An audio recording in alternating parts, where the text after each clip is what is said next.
지난 한 주간 하나님 은혜 가운데 평안하셨습니까? 네, 하나님께서 세밀한 손길로 또 작은 신음에도 귀를 기울이시는 그 놀라운 사랑으로 우리 모든 발걸음을 오늘도 여기까지 인도해 주셨습니다. 합평케 하시는 하나님의 놀라운 사랑이 오늘 우리 말씀을 통해서 예배를 통해서 다시 한번 우리 마음에 경험되어지는 또 감격이 되어지는 복된 예배 되어지기를 주님의 이름으로 축복합니다. 아멘. 자, 우리 한번 옆에 있는 분들 앞뒤로 한번 반갑게 인사 나누십시다. 주님 함께 하십니다. 주님이 함께 하십니다. 주님 사랑합니다. 축복합니다. 감사합니다. 저는 어느 해보다 참 뜻깊은 5월 가정의 달을 맞이했어요. 첫 번째 주일은 성경적 자녀관, 지난 주일은 성경적 부모관에 대한 말씀으로 함께 나누었습니다. 같은 맥락에서요, 오늘 함께 읽은 본문 말씀 가지고 가족 공동체라고 하는 주제로 또 말씀 함께 나누려고 합니다. 사적적 정의에 의하면 가족이란 부부와 같이 혼인으로 맺어지거나 또 부모와 자식과 같이 혈연으로 이루어지는 집단의 구성원을 가리키는 반면 가정은 가까운 혈연 관계에 있는 사람들의 생활 공동체 또는 한 가족이 생활하는 집을 가리킵니다. 그래서 가족이 집단의 개념으로 쓰인다면 가정은 집의 개념을 담고 있습니다. 가족이라는 말은 가정이라는 말보다 더 넓게 쓰입니다. 하지만 우리는 흔히 가족이라는 말과 가정이라는 말을 의미상으로는 같이 이해하고 있습니다. 가족을 가리킬 때 누구도 가정의 의미를 떼어놓고 생각하지 않기 때문입니다.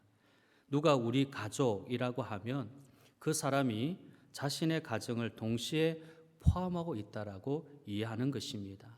자, 오늘 말씀에도 가족과 가정이 함께 나타납니다. 먼저 이삭의 가정에는 아내 리브가 그리고 두 아들 야곱과 에서가 있었습니다. 하지만 이삭과 그의 자녀들은 곧 가족의 관계로 발전합니다. 야곱과 에서가 각각 결혼하여 자녀들을 낳을 때에 그들도 가정을 이루지만 아버지 이삭과는 가족의 관계가 여전히 지속되는 것입니다. 야곱과 요셉 그리고 이스라엘 자손의 경우도 마찬가지죠. 각 사람은 가정을 이루고 가정을 가지고 있지만 그들은 한 가족을 형성하는 것입니다. 곧 본문 20절은요, 가정을 의미하고요. 20절을 포함해서 21절, 22절은 한 가족의 일이 되고 있음을 알 수가 있습니다. 이삭이 그의 자녀들을 축복할 때 그 축복은 각 가정에 임하는 것이며 동시에 그 축복은 가족들에게 나타나는 것입니다. 곧 하나님께서 천대에 이르도록 복을 허락하실 때에 그것은 가정과 가족을 모두 포함하는 세대에 임한다고 하는 의미를 가지고 있습니다. 자, 그래서 우리의 가정이 바로 서면 가족이 바로 서고요. 더 나아가서 가문이 바로 서는 것임을 알 수가 있습니다. 지금 저와 여러분이 내리는 결정은 우리 아이들이 자녀를 낳고 한 사람이 80, 90 정도를 산다고 가정했을 때에 4대까지 영향을 주게 되는 것입니다. 우리가 지금 결정 내리는 것이 4대까지 영향을 주는 것입니다. 또한 가족을 교회 안에서 이해한다면 예수 그리스도 안에서 교회는 한 가족을 이루게 되는 것이죠. 그래서 우리는 믿음 안에서 서로 가족입니다. 한 언약과 복을 이어가고 있는 가족입니다. 오늘날 우리 사회는 가족 해체의 위기에 직면해 있습니다. 이 위기는 교회에서도 예외는 아닙니다. 오히려 교회는 다니지 않는 사람들보다 교회를 다니는 사람들의 이혼율이 상회한다는 최근 한 보고는요, 우리에게도 의미심장하게 다가오고 있습니다. 이는 가족의 진정한 의미를 깨닫지 못하고 있기 때문일 수 있습니다. 자, 오늘 본문 말씀은 가족이 무엇인지 그 의미와 가치를 잘 말씀해 주고 있는데요. 오늘 이 말씀을 통해 성도들, 특히 직분자들의 가족사가 얼마나 복되고 아름다운지를 간증하고 하나님께 크게 영광 돌리기를 바랍니다. 자, 첫째는요, 혈연 공동체입니다. 먼저 가족은 혈연으로 형성된 가족이죠. 여기 이삭과 야곱, 요셉은 같은 혈연의 관계에서 이루어진 이름입니다. 가족 해체의 위기는 혈연의 소중함을 깨닫기 시작하면서 극복될 수 있습니다. 요즘 우리가 살고 있는 사회는 더 이상 이러한 혈연 관계의 중요성을 언급하려 하지 않습니다. 누군가 혈연을 따지고 강조한다면요, 그는 구시대적인 발상인으로 또 시대착오적인 생각을 하며 사는 사람으로 치부합니다.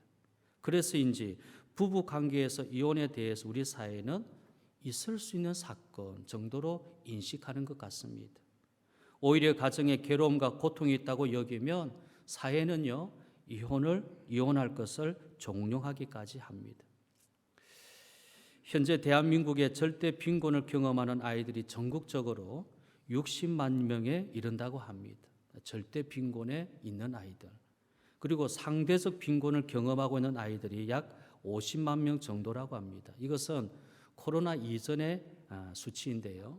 지금은 더 많은 그런 통계가 있을 것 같습니다. 어쨌든 이 빈곤을 느끼고 살아가는 아이들이 100만 명을 훌쩍 넘는다는 사실입니다. 그리고 아이들의 상당수가 부모의 이혼으로 할아버지, 할머니 손에서 자라면서 빈곤을 경험하고 있다는 것입니다. 혈연적 가족 관계의 의미를 바르게 이해하지 못할 때에 사회는 건강하게 되지 못합니다. 하나님은 약속의 유업을 한 남자와 한 여자, 즉 가족 관계에서 이루어가고 계심을 알 수가 있습니다. 아브라함에게 그의 아내 사라의 몸에서 난 이삭이 약속의 자녀가 되었지요. 야곱도 요셉도 다 혈연적 가족 관계에서 태어난 자녀들입니다. 믿음의 사람들은 언제나 자신의 몸에서 태어난 공동체의 소중함을, 중요성을 인식하고 있습니다. 자신을 통해 일어나고 있는 가족 구성원들을 소중히 생각하고요, 신앙의 유선을 이어갈 사람들로서 기대하는 것입니다. 그리고 이 혈연으로 만드신 가족은 하나님으로 말미암아 세워져 가야 합니다. 시편 127편 1절을 우리 한번 같이 읽어 보십시다. 시편 127편 1절 함께 읽겠습니다. 여호와께서 집을 세우지 아니하시면 세우는 자의 수고가 헛되며 여호와께서 성을 지키지 아니하시면 파수꾼의 깨어 있음이 헛되도다. 아멘. 자, 우리 이 말씀은 우리 첫째 주일날 함께 묵상했던 말씀이죠.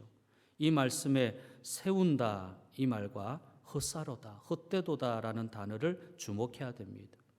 세운다는 단어는 건축한다라는 의미입니다. 그래서 영어 성경에는 build라고 번역했습니다. 가정은 건축하는 일과 같이 과정과 기술이 필요한 것입니다. 집을 짓기 위해서 자재들만 쌓아 놓는다고 스스로 세워지지 않습니다. 아무리 좋은 자료들을 많이 쌓아 둔다고 해서 그것이 저절로 집을 세운 것은 아니지요. 계획하고 기술하고 노력 등이 필요한 것입니다. 자, 그런데 시편 기자는 가정을 세워가는 일에 하나님의 도우심이 절대적으로 필요하다라고 선언한 것입니다. 가정을 세워가는 일은 하나님의 도움을 필요로 하는 것입니다.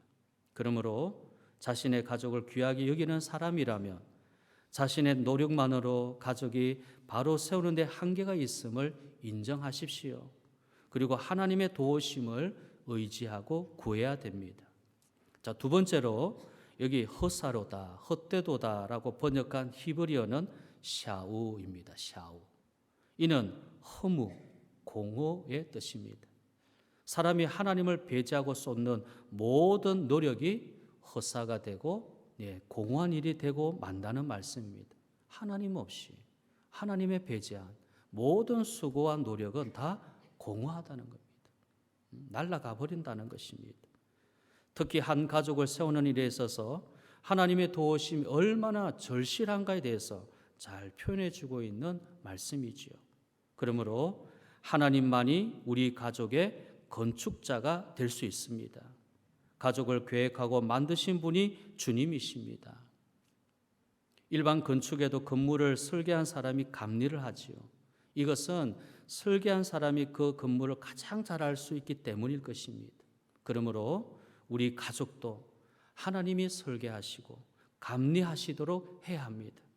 하나님께서 한 남자와 한 여자를 지으신 후에 최초의 가족이 되게 하셨습니다.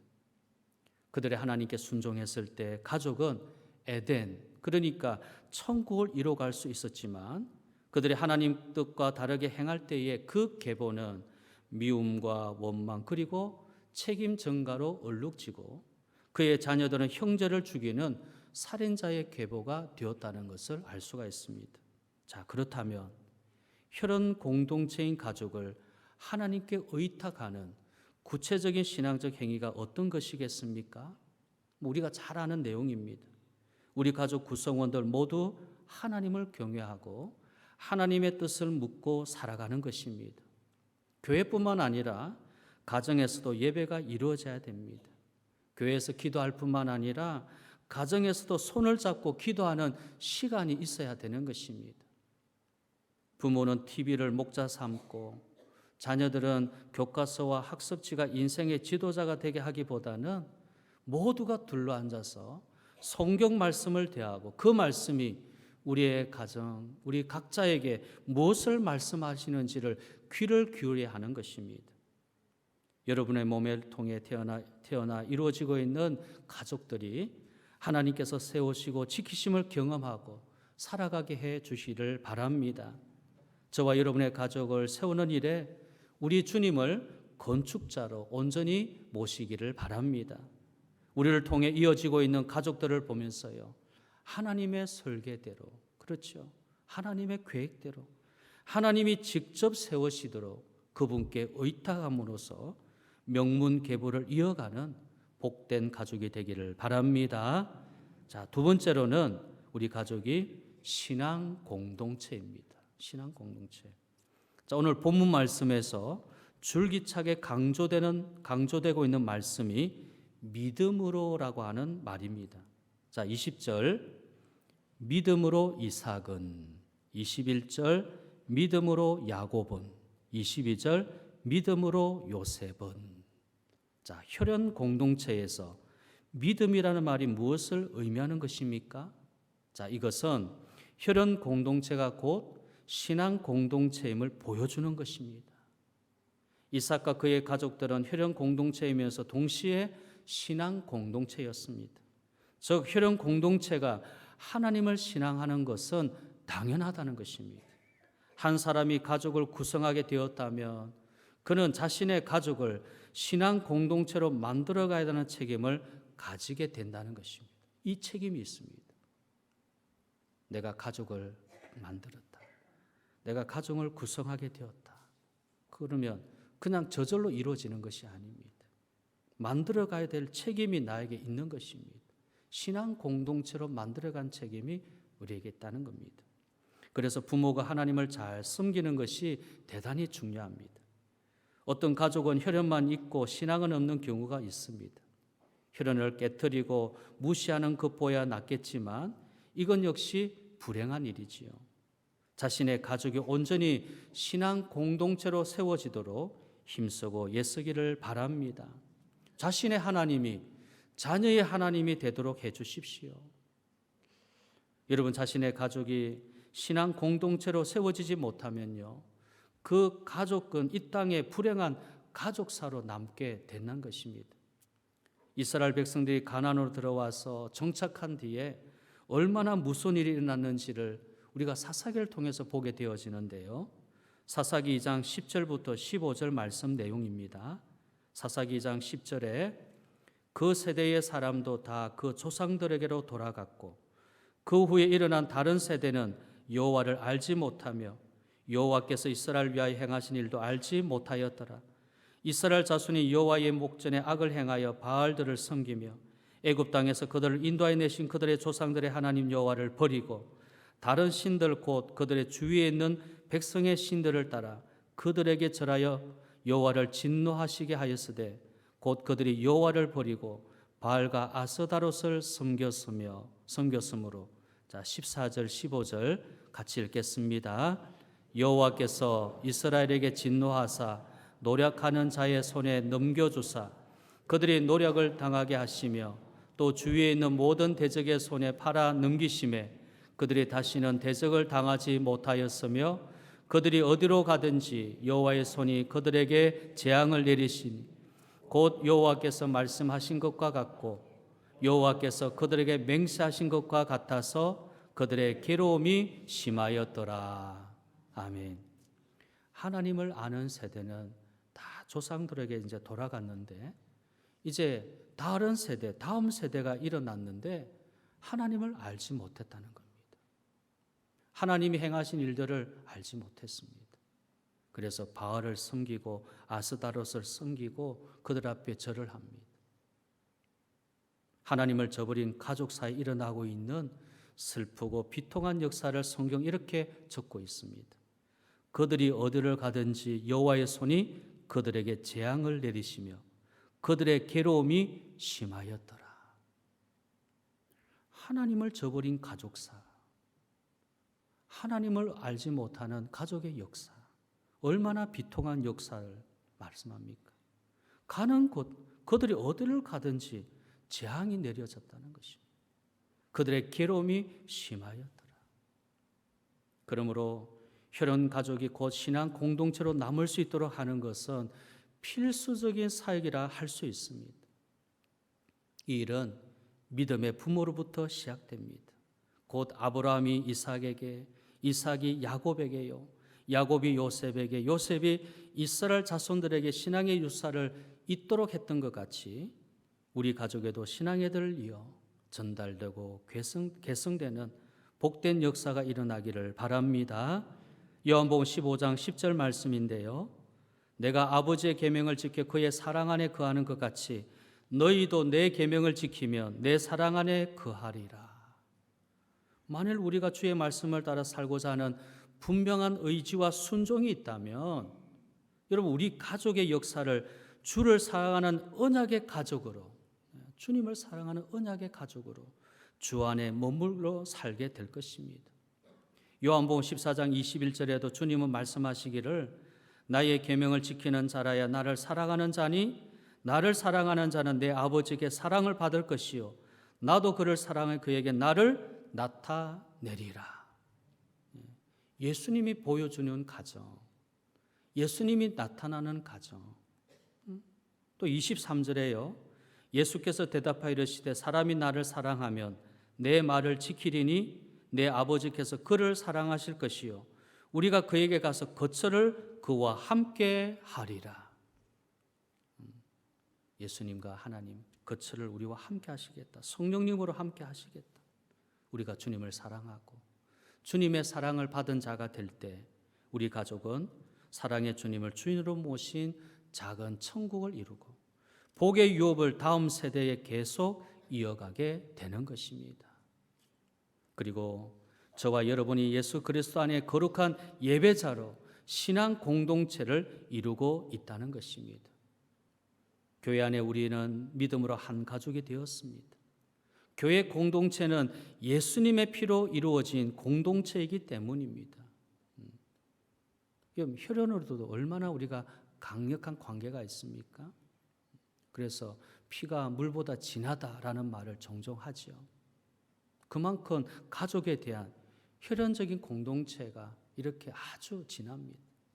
그런데 예수님의 피로 이루어졌으니 예수님의 피는 영원한 보혈입니다. 그 피로 이루어진 공동체이니 우리는 한 가족, 어떤 것으로도 떨을 수 없고 분리할 수 없는, 나눌 수 없는 가족입니다. 그러므로 서로 힘써 사랑하는 것이 하나님의 뜻입니다. 우리 부모가 자녀들을 이렇게 키우면서요, 자녀들이 서로 화목하고 서로 사랑하고 형제간에 우애하고 서로 돌아보면 부모된 우리가 마음이 얼마나 기쁩니까? 근데 자식들이 서로 싸우고 다투고 무관심하고 미워하는 거 보면 부모의 마음은 그렇게 찢어집니다. 여러분 동일합니다. 하나님 아버지께서 예수님의 피로 우리를 다 가족 형제로 함께 주셨는데 서로 화목하고 사랑하고 서로 이끌어주면 아버지 하나님은 얼마나 기뻐하십니까? 그런데요, 서로 나뉘어지고 찢기고 미워하고 시기하게 되어지면 하나님은 그만큼 마음이 아프신 겁니다. 우리 부모 마음과 똑같은 것입니다. 그러므로 우리가 서로를 돌아보고요, 복된 신앙의 유업들이 각 가정에 꽃을 피울 수 있도록, 열매 맺을 수 있도록 함께 노력해 나가십시다. 마지막으로 가족은요, 미래 공동체입니다. 미래 공동체. 가족은 이미 그 미래를 품고 있는 것입니다. 자, 오늘 우리가 읽은 말씀이 이 사실을 잘 보여주고 있는데 20절에 이삭은 장차 있을 일에 대하여 그랬습니다. 장차 있을 일, 미래죠.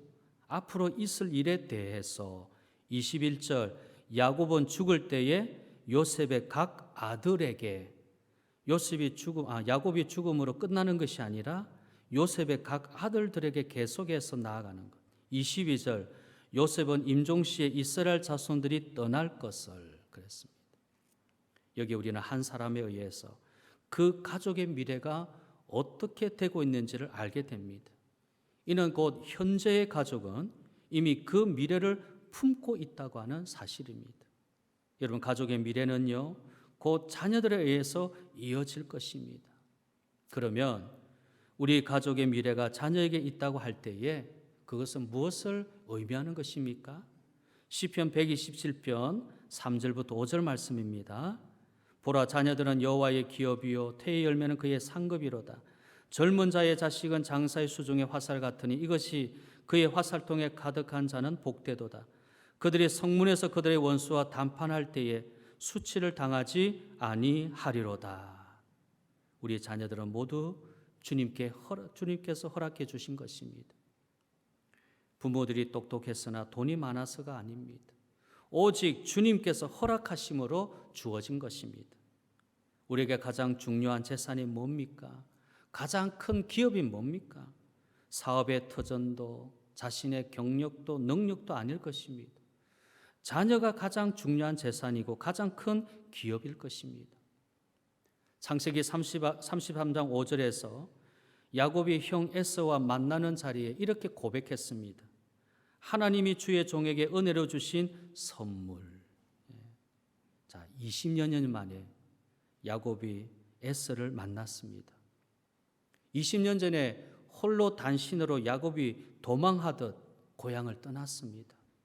그런데 20여 년이 지난 후에 에서를 만나는데, 고향에 와서 에서를 만났는데 대가족을 이루었습니다. 에서가 깜짝 놀라서 이들이 다 누구냐 하고 물었을 때에 이 고백을 한 겁니다. 하나님이 주의 종에게 은혜로 주신 선물입니다. 아무것도 가지고 가지 않았습니다. 급하게 도망하듯 나왔던 이 야곱이요, 무슨 수로 이 큰 가족을 이룰 수 있겠습니까? 그래서 그가 하는 이 고백이 은혜로 주신 선물입니다. 하나님이 아니었으면 이렇게 할 수가 없었습니다. 여러분, 자녀는 하나님의 소유입니다. 하나님의 선물입니다. 다만 사람들에게 양육하는 책임이 부여된 것이죠.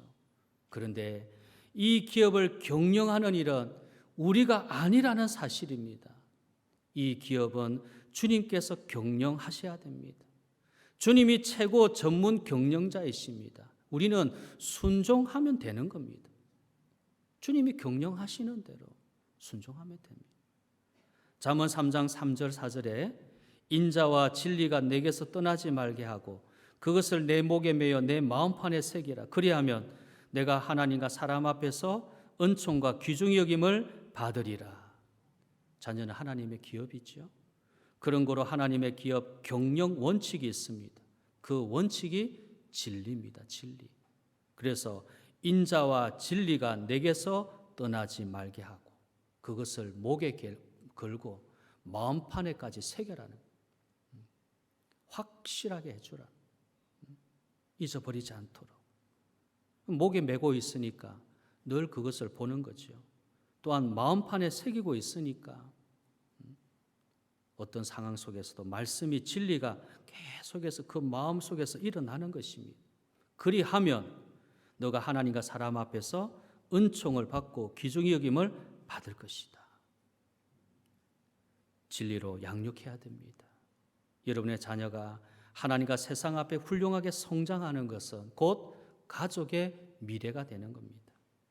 자, 다음으로 또한 중요한 것은요, 복음을 전함으로 계속 있어야 할 영적 자녀들이 가족의 미래가 됩니다. 이것은 교회를 그리스도 한 가족 공동체로 볼 때에 이해가 가능하죠. 교회는 매일 새로운 생명의 탄생이 있어야 됩니다.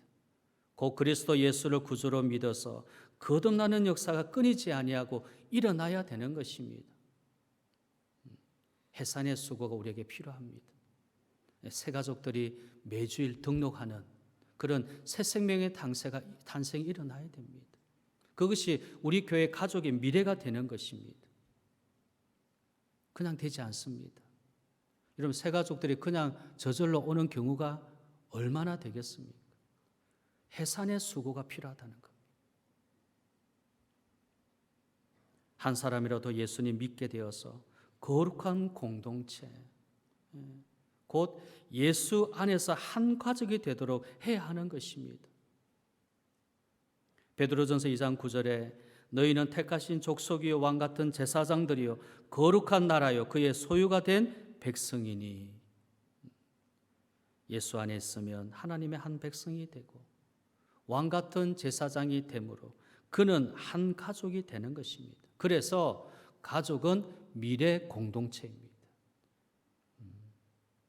자, 여러분, 우리 교회의 미래는 밝까요? 밝습니까? 어둡습니까? 우리 교회의 미래는 밝을까요? 어두울까요? 네. 우리 교회의 미래는 새 가족들이 새 생명 탄생가 매주 일어날 수 있도록 정말 우리가 해산의 수고를 해야 되고, 우리 주위에 있는 죽어가는 영혼들 새 생명의 탄생의 기쁨을 함께 볼 때에 미래가 밝은 것입니다. 성도 여러분, 가족이 뭡니까? 첫째로 혈연 공동체이고요, 신앙 공동체이고 미래 공동체입니다. 귀하고 복된 가족을 잘 세워져 가기를 바랍니다. 후대로 갈수록 더욱더 풍성함과 복이 되는 모습이 나타나야 됩니다. 그래서 많은 사람들을 유익하게 하고 많은 영혼들을 구원하게 되고 교회를 아름답게 세울 수 있는 참 힘 있는 또 아름다운 복된 우리 교회, 우리 모든 성도의 가정이 되어서 하나님 기뻐하시는 가족 공동체로 세워져 가기를 주님의 이름으로 축복합니다. 아멘. 자, 기도하십시다.